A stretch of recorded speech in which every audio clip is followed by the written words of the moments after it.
कल्प क्लासेस मध्ये तुमचं पुन्हा एकदा खूप खूप स्वागत आहे। आपण रोज जसं मला पॉसिबल होतंय तसं मी 1 व्हिडिओ किंवा 2 असं टाकत चालते, तर तुम्ही ते रेग्युलर बघा आणि प्रॅक्टिस करा। आता हा पुढचा पण फ्रॅक्शनचाच व्हिडिओ आहे आणि प्रॉब्लेम सेट किती आहे 23। याच्यामध्ये तुम्हाला काय विचारलंय, what is 1/3 of given collection. तर त्यांनी काय आपल्याला थिंग्स दिलेले आहेत, त्याचं 1/3 सांगायचं आहे। 1/3 म्हणजे किती 1/3। मग पहिला क्वेश्चन विचारलाय काय 15 पेन्सिल। आता सरळ सरळ काय करायचं 1/3 इंटू किती करायचं 15।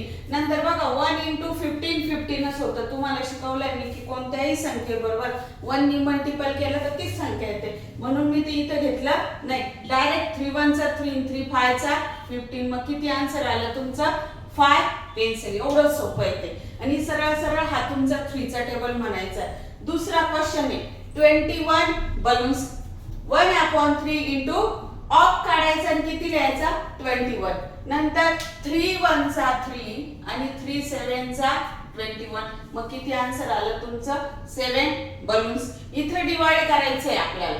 नंतर थर्ड एक्झाम्पल 9 चिल्ड्रन।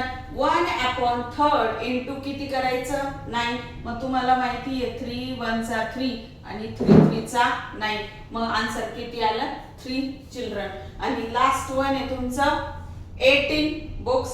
1/3 इंटू 18 करायचं। नंतर 3 1 चा 3 3 6 चा 18। म्हणजे किती आन्सर आलं तुमचं 6 बुक्स। वाट याला आहे ना मी बॉक्स करते म्हणजे तुमच्या लक्षात येईल।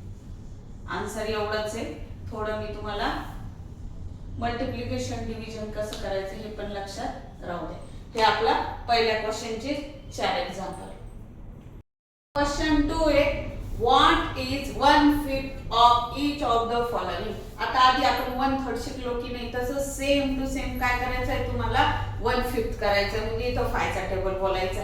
मग पहिलं एक्झाम्पल दिलंय 20 रुपीज। मग 21/5 इंटू किती करायचं 20। तुम्हाला माहिती 5 च्या टेबल मध्ये 20 किती नंबरला आहे 5 1 चा 5 5 4 चा 20। मग किती आन्सर आलं तुमचं 4 रुपीज। पुढचं 15 लिटर्स। 15 लिटर म्हणजे काय 1/5 इंटू 15। मग 5 1 चा 5 5 3 चा 15। किती आन्सर आलं तुमचं 3 लिटर्स। त्याच्या टेबल मध्ये ही संख्या किती नंबरला असं केलं तरी चालेल। डिवाइड करायचं आणि डिव्हिजन आता मोठं मोठं तुम्हाला यायला लागलंय। 2 नंबरचं एक्झाम्पल आहे बघा 30 किलोमीटर। 1/5 इंटू 30। नंतर 1 इंटू 30 30 होतं 30/5 5 1 चा 5 5 6 चा 30। तर किती आन्सर येईल तुमचं 6 किलोमीटर। आणि लास्ट ह्या क्वेश्चन मधलं एक्झाम्पल किती 25 सेंटीमीटर। अगेन 1/5 इंटू 25 5 1 चा 5 5 5 चा 25। मग किती आन्सर आलं तुमचं 5 सेंटीमीटर। बघा क्वेश्चन 3 आहे त्याच टाइपचं आहे पण थोडंसं काय डिफिकल्ट आहे याच्यापेक्षा।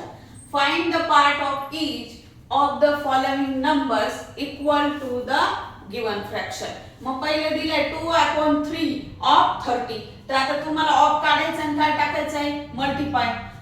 मल्टिप्लाय केल्यानंतर बघा ह्या 3 नी काय करायचं याला डिवाइड करायचं। तुम्हाला माहिती 3 च्या टेबल मध्ये 30 किती नंबरला 10 नंबरला। मग आता इथं 2 आहे इथं 10 आहे, हे दोघं एकमेकांना काय आहे मल्टिपल आहे। मग इथं लिहायचं 2 इंटू 10 आणि मग काय लिहायचं 20। किंवा तुम्ही असं केलं की ह्या दोघांचं मल्टिप्लिकेशन केलं आणि मग याला डिवाइड केलं तरी चालेल, पण ते थोडं डिफिकल्ट होतं। आधी काय करायचं डिवाइड करून घ्यायचं। 8 च्या टेबल मध्ये 64 किती नंबरला आहे 8 नंबरला आहे। 8 8 चा 64। मग इथं लिहायचं 3 इंटू 8 इज इक्वल टू किती 8 3 चा 24। हे तुमचं आन्सर। पुस्तकात पण ही एक सोपी पद्धत वाटते मला, तुम्ही तसं केलं तरी चालेल। नंतर बघा 7/11 ऑफ 22। मग 11 च्या टेबल मध्ये 22 किती नंबरला आहे 2 नंबरला। 11 1 चा 11 11 2 चा 22। मग इज इक्वल टू 7 इंटू किती करायचं 2। मग किती येईल आन्सर 7 2 चा 14। आणि हे तुमचं आन्सर। शेवटचं आहे 5/13 ऑफ 65। तर हे लिहून घ्यायचं. 13च्या टेबलमध्ये 65, याच्यासाठी मात्र टेबल पाठ लागतील. 13च्या टेबलमध्ये 65 किती नंबरला आहे? 5 नंबरला आहे. 13 5 चा 65. मग इथं खाली घ्यायचं 5 into 5 इज इक्वल टू किती? 25. आणि हे तुमचं आन्सर.